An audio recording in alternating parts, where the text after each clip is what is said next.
Here comes the theory man. Uses words, doesn't fight. He has memorized Mario's height. If the theory spin is thread, just say that the character's dead. Look out! Here comes the theory man!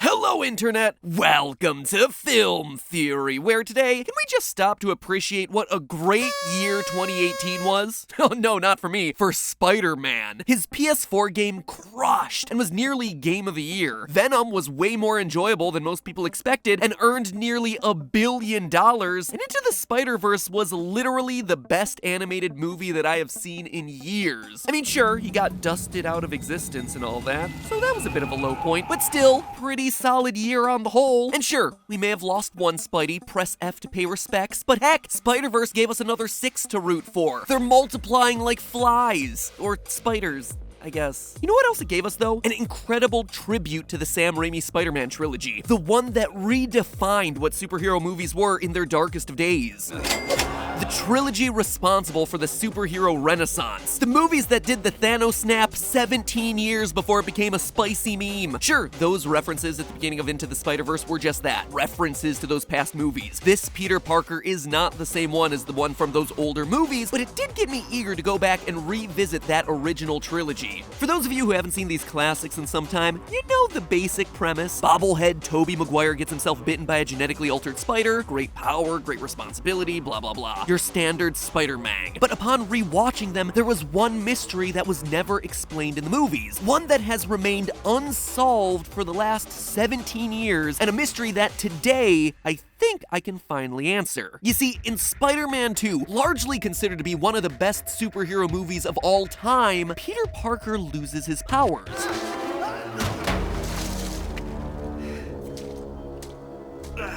They just stop working. No explanation, no nothing. Just pooping out at the times that he needs them the most. Why is this happening to me? Good question, Peter. That's what I intend to answer today. Taking this as a sign, Peter briefly gives up the mask to focus on his personal life. Later, when the threat of the super powerful Doc Ock emerges, Spidey's dragged back onto the scene, and wouldn't you know it, his powers just conveniently come back the moment that he needs them. And of course, all this is probably just for plot convenience. But you know how I roll. If there's an explanation that goes beyond, well, it was important to the theme of the movie, then I'm gonna find it. And I think I have. I believe that there is a legitimate scientific explanation for this seemingly random plot thread in Spider-Man 2. One that not only fills the narrative gap and gives us greater insight into the movie's themes, but also gives us a bit more information on the nature of Peter's spider abilities. So to truly understand what's happening, we have to first rewind to Spider-Man 1. So in the first movie, running parallel to Peter's spider puberty is the story of Norman Osborn, his best friend's father, who does some sciencing on himself to gain laboratory-induced superpowers with just a dollop of madness.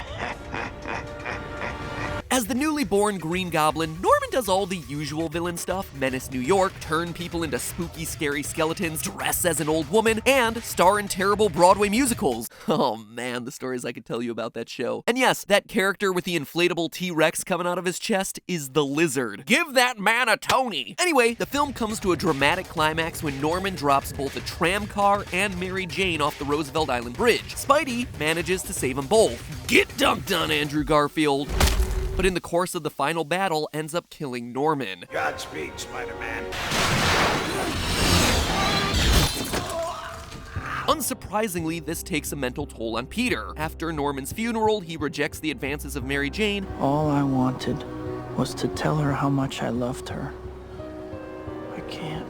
And listens to his best friend Harry swear vengeance upon Spider-Man. I swear on my father's grave, Spider-Man will pay. It's shortly after that that we see Peter's powers start to fail. So looking at the events of the first movie and how they impact Peter in the second, it's my theory that Peter's power loss is directly tied to him suffering from post-traumatic stress disorder, or PTSD. Let's look at the facts. The Anxiety and Depression Association of America, or ADAA for short, lays out 4 categories of diagnostic criteria criteria for PTSD, and Peter Parker in Spider-Man 2 qualifies in each and every one. The first set of criteria relate to the trauma itself. To pass diagnosis in this category, a patient needs to have gone through one of the following: either directly experiencing a traumatic event themselves, witnessing in person a traumatic event, or learning about traumatic events occurring to a close family member. Peter doesn't just hit one of these, he hits all three. In the first movie, Peter, in a matter of months, experiences two indescribably traumatic events, both of which involve the death of father figures. First, Uncle Ben, and then Norman Osborn, a man who claims, I've been like a father to you. And not only do both men die, and not only does he witness both of those deaths, but they are both dead because of the action or inaction of Peter. He doesn't stop the robber, which directly leads to Sandman shooting Uncle Ben. And after some brutal psychological warfare from Norman, The goblin killed. I had nothing to do with it. Don't let him take me again. I beg you. Protect me.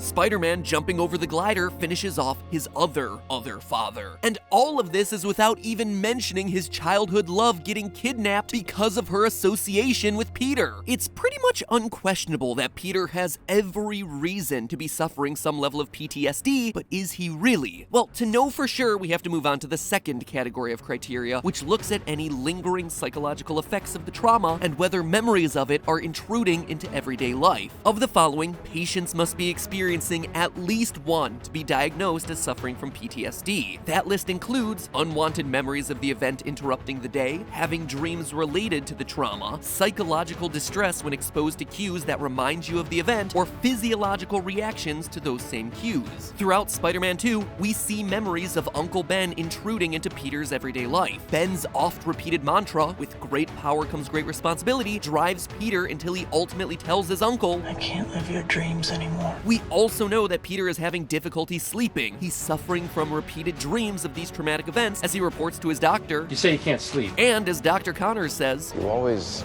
appear exhausted. in short, Peter checks off each and every one of these qualifiers. And remember, only one is necessary for a diagnosis of PTSD. The third criteria required for an official diagnosis looks at the trauma's effects on a patient's emotional life and self-identity. Of the massive list that you see on screen right now, only two are required to move into the final stages of diagnosis. But Peter checks off a solid 6, a sinister 6, if you will. If by sinister 6 we're replacing a man-vulture with persistent feelings of detachment. While the first two, negative beliefs about the world and blaming yourself for the trauma, are kinda sorta, okay, absolutely 100% true in Peter's case, there's no doubt that he's isolating himself from the rest of the world, as both MJ and Harry complain about how hard it's been to see Peter. Where you been, pal? You don't return my calls. He's self-sabotaging at his job, Where you been? Looking for you all morning. Why don't you pay your phone bill? struggling to pursue the activities in life that he wants to enjoy, Where were you headed, Parker? To your class. My class is over. I'm trying.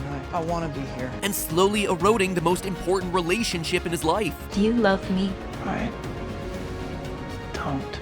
Missing Mary Jane's performances in her new play. And when he sees her pulling away into the arms of other people, wouldn't you know it, but that's when his powers truly start to falter. The powers appear to be tied to Peter's mental health. But to know for sure, we have to move on to the final diagnostic category, changes in arousal. Yeah, baby. No, God, not that sort of arousal. The way you react to stimuli in the world around you. And once again in this final category, Pete checks practically every item off the list. Problems with concentration, problems with sleep, easy to startle. Unlike the first film, Spider-Man becomes far more hyper-vigilant in the second movie, staying up all night listening to the police radio, just hoping for something to come up. But where this theory really shines is in explaining why Peter's powers come back. In the movie, they just sort of reappear. Mary Jane gets kidnapped, boom, they're back. It is never addressed. But it can't just be Peter reacting heroically in the moment. He's already done that with a child trapped in a burning building earlier in the movie, and his powers didn't come back then. No, there's something deeper here, something more psychological at play. You see, while it's not perfect, and certainly not clinical, Peter does manage to give himself some rudimentary PTSD therapy in the movie. After some advice from a very chill doctor, You always have a choice, Peter. Peter gives up his costume and starts focusing on his normal life again. He gets his job under control, he's back to his studies full force. He re-engages with his friends again, seeing Mary Jane's play, reconnecting with Aunt May, even reaching out to his neighbor in a B-plot romance that you think is going somewhere but then gets totally forgotten about despite her being totally available, totally into Peter, and totally making mean chocolate cake. Hashtag justice for neighbor girl. This behavior on the part of Peter Parker correlates to the type of work that you'd be doing in IPT, or interpersonal psychotherapy, which specifically has the patient resolving lingering issues with people around them in order to get more control over their life, in order to attain a support network and ultimately come to handle their past trauma. Through these interactions in the movie, Peter is forced to confront some major questions about his relationship with Uncle Ben and his behaviors as Spider-Man, which in turn helps him come to terms with both Ben and Norman's deaths. Mix all of that in with a healthy amount of outdoor exercise and an overall healthier lifestyle, both of which are regular recommendations for anyone struggling with a mental health disorder, and Peter has really done some heroic work, only this time not for the city of New York, but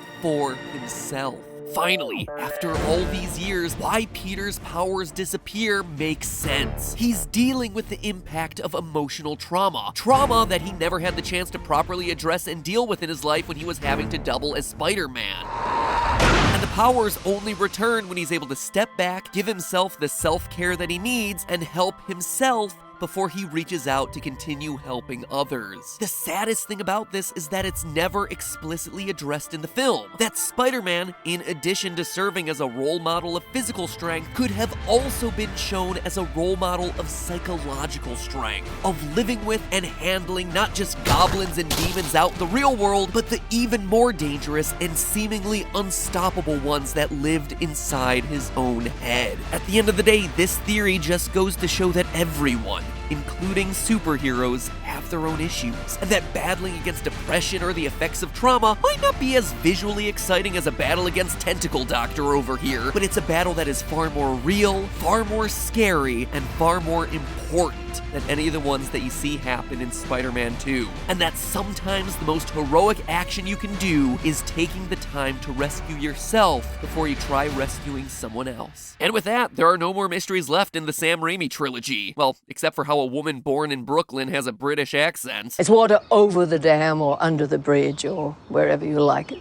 I'm on to you, Aunt May. But hey, that's just a theory. A film theory. And cut.